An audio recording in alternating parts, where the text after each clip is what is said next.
Okay, so there are certain exercises here, okay, which can be done here, wherein the number of audits is 150, the opportunity is 18, and the numbers of error are 45. Number of errors means the number of defects, and now we have number of audits and number of opportunities.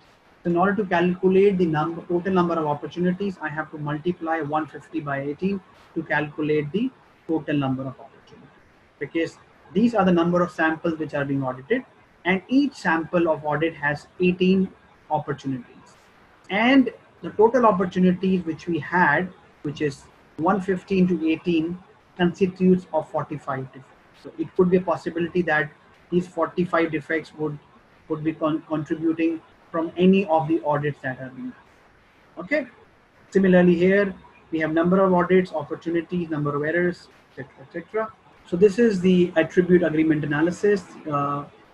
This is one of the tools that we're going to cover next when we do the mini hands-on exercises.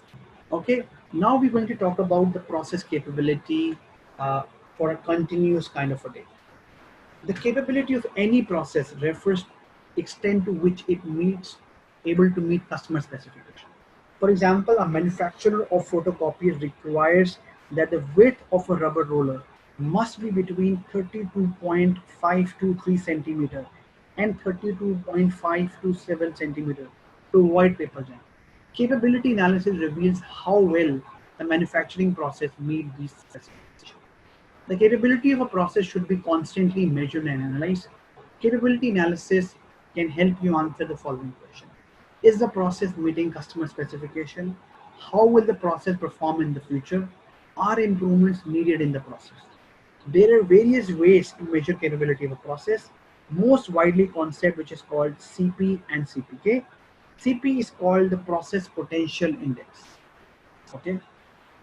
CP refers to the inherent capability of a process by design. It further explains whether normal variation of a process is within the specification limit or it's exceeding the specification. The formula for CP is upper specification minus lower specification limit divided by 600. The second thing which we want to talk about is CPK. CPK is the process performance index. CPK refers to the current performance level at which the process is operated. There could be three situations which might occur for CP. When CP is less than 1, CP will be smaller than 1 when 6 standard deviation exceeds specification limit. Process by design only will create defects. Design of such process must be reviewed to get better performance. When CP is equal to 1, CP of a process will be equal to 1 when the normal variation of the process will exactly fit between upper specification limit and lower specification limit, which is on the peak. Process will not create any defect as long as it's within the specification limit, but in the longer run, due to the customer demand change, due to the market change, this model could be dangerous. But at this point in time, it is good to go. The third situation, when CP is greater than 1. CP will be greater than 1 when specification limit exceeds 6 standard deviation. Okay, this is the best design process can have. Process will never create any defect because we have already taken cushion at the lower specification and the upper specification. Okay, there are certain formula which is help to calculate CP and CPK.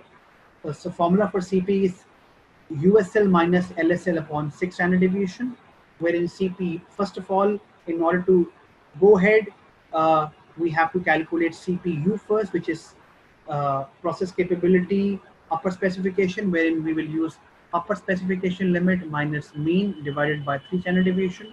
Then we will calculate CP L, which is mean minus lower specification limit upon 3 standard deviation. The formula for CPK is whichever is the minimum between CPU and CPL is called the CPK. Okay. For the measurement system analysis, we already talked about the acceptable criteria is 90%. So we will do certain examples for CP and CPK now. So since we have understood the process capability, CP and CPK, So we'll do a practical demonstration on CP and CPK, and let's understand. So CP's formula is USL minus LSL upon 6 standard deviation. Okay. So let's do this here. Process capability. Okay. So let's say I have a LSL of 150, USL of 200, and my standard deviation is, let's say, 25. Now I want to calculate CP. As you know, CP says the inherent capability of any process, by its design. That is what it means, the process capability by nature. So if you want to calculate CP, the formula says USL minus LSL, okay, and which is 6 divided by 6 standard deviation. So standard deviation, if I multiply this by 6, so this is 6 standard deviation. So 50 divided by 150 is a 0.3333 is my CP here. Okay, so it is less than a 1, which means it's not a good design by its good feature by its design, so which is not the required enough. So it means that the upper specification limit and lower specification limit is lesser than 1. Okay, let's take another example. Here it is 200, 225, and standard deviation is 5 here. Okay, so USL minus LSL, 225 minus 200 would be 25, and 6 standard deviation, 5 into 6 is 30. So my 25 divided by 30, you can see it's 0.83. This is also good, but not as 1. So it is pretty near to 1, but not 1. Okay, so let's take another example here. My LSL is 150, USL is 200, and my standard deviation is 3. So USL minus LSL is 50. So it's 50, and 6 standard deviation would be 3 into 6. 18. So 50 divided by 18. This is pretty good. This is awesome. This is a perfect example of the CP that we have. It is greater than 1, which is 2.777. So which means this example, wherein my lower specification is 150, upper specification is 200, and my standard deviation is just 3. With this particular design, my CP comes to be 2.78. That's perfect. Okay, now we'll calculate the CPK. What is CPK? CPK is the potential process performance by its design, not by design, but what actually it is. So to do that, we first have to calculate CPU, which is USL minus mean upon 3 standard deviation. I'm just putting the formula here so that we don't have to go again and again. Okay, so to calculate CPK, first of all, we have to calculate CPU. So CPU is, let's take the same formula. So first of all, calculate CPU. So USL minus LS, so we have to have mean here also. So let's say the mean here is 100, this is 200, this is 150. Okay, so just examples. So CPU, so USL minus mean, so USL is 200 and minus mean is 100. Okay, 3 standard deviation, so 25 into 3 is 75. So CPU is USL minus mean upon 3 standard deviation, so 100 divided by 75. So 1.333 is my CPU, and now I have to calculate CPL. This is mean minus LSL. Okay, so mean is my 100 minus LSL is 150, so it is kind of negative, so this is not possible. So we have to give something like 75 here, so that becomes 25. Okay, and my 3 standard deviation is already 75, so 75. So it says mean minus LSL upon 3 standard deviation. So sorry, so 25 divided by 75, it's 0.33333. Okay, and the CPK says whichever is minimum between CPU and CPL is my CPK. So 1.333 is my CPK. So that's how we calculate CPK. Let's take another example here. Okay, so mention here as 180. All right, so to calculate CPK, first of all, we have to calculate CPU. So CPU is USL minus mean. So USL here is my 225 and my mean is 200. Okay, and 3 standard deviation is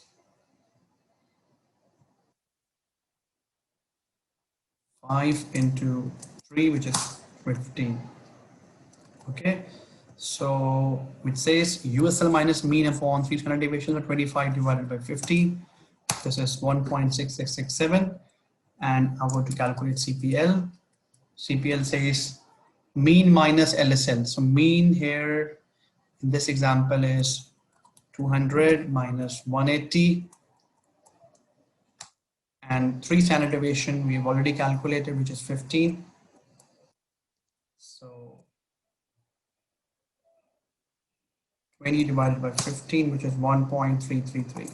So here the CPK, which is the minimum. Sorry, here also we would have considered the minimum. My bad, it is 0.33, and here the CPK would be 1.33 here. That's what is CPK that we have learned, and thank you so much. So we have understood the process capability. We know how to calculate CP and CPK. Now we will talk about the quick win opportunities. Okay, what is quick win?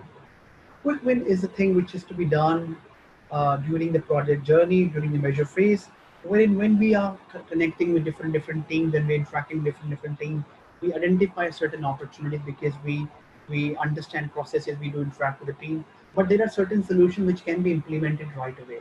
These are the quick wins. Let's say some processes have been neglected for so long that a simple mapping exercise will throw up many easy and obvious improvement options. A common sense assessment of the value of each step may help to identify these opportunities referred as quick or low hanging fruit. What are the benefits of quick? It helps the team to be motivated and stay on track. It helps to get management buy-in and support, and the return on investment is very high. There are certain criteria for quick. First, it is easy to implement. Okay. Second, it is fast to implement. Third, it is cheap to implement.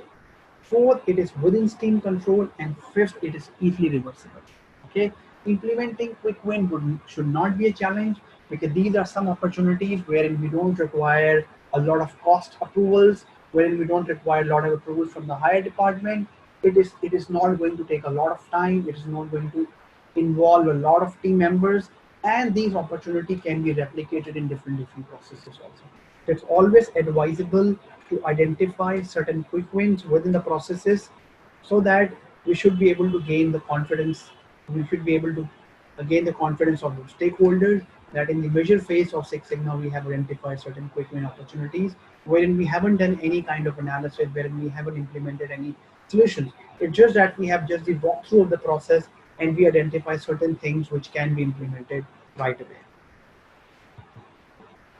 This is a template of the quick win. Quick win can be identified through team meetings, through process walkthroughs, different meetings, focus groups. This is the template of quick win, wherein the source is mentioned, what is the concern issue, what is the solution of that quick win, and then we divide it between whether it is easy, fast, cost effective, within steam control, and easily reversible. So as you can see in this example, it is being labeled. So this is how you'll be able to define the quick wins of any given opportunity which you have in your hand. So now, if we just go to and kind of a recap in the define phase of the Six Sigma. So what we have done is we have understood introduction to the measure phase, wherein we have understood what to measure, which has been done with the help of the data collection plan, which has different components, which we have understood. Then we have how to measure, which we have done using different sampling techniques, sampling methods. We have learned the confidence level, confidence interval techniques.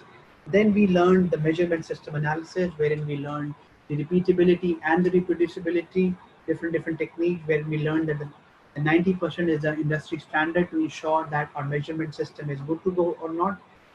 We talked about the different types of data, which is discrete data and continuous data in the measure phase, wherein continuous data is the one which can be broken further into different units or parts, and it will still make a sense. And discrete type of data which cannot be broken further, that is a discrete data. We also learn different types of discrete data, which is binary, which is yes, no, pass, fail, true, false. Then we talk about the count, number of people appeared, number of defects, number of opportunities. Then we talked about the ordinal, then we talked about nominal, and the percentage. Okay. Then we learned about different why sampling is required, what is the use of sampling. We talked about different sampling techniques like random sampling, systematic sampling, stratified sampling, quota sampling, and convenience sampling. Then we understood the measurement system analysis. We talked about the process capability features like DPMO, DPO, DPU, sigma value. We also talked about CP, CPK.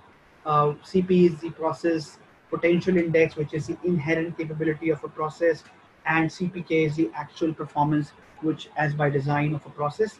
Then we talked about the last topic, but not the least in the measure phase of Six Sigma, is the quick win.